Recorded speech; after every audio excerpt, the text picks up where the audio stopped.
Praise the lord. ఈరోజు దేవుని వాగ్దానం, భయపడకుడి, మీరు అనేకమైన పిచ్చుకల కంటే శ్రేష్ఠులు.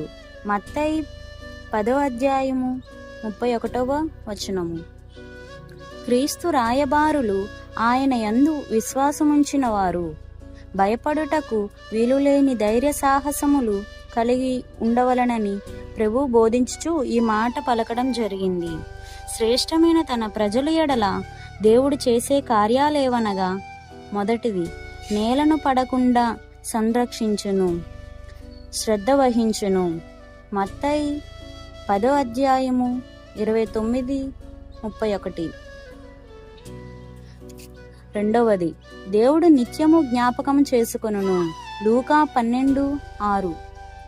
మూడవది, పోషించును. మత్తయి 6:26.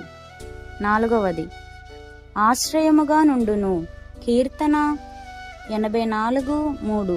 నా ప్రియ సహోదరి సహోదరుడా, దేవుడు ధైర్యపరచును, కాపాడును, శ్రద్ధ వహించును గనుక నీ జీవితంలో దేనిని బట్టి కూడా భయపడకుము, బాధపడకుము.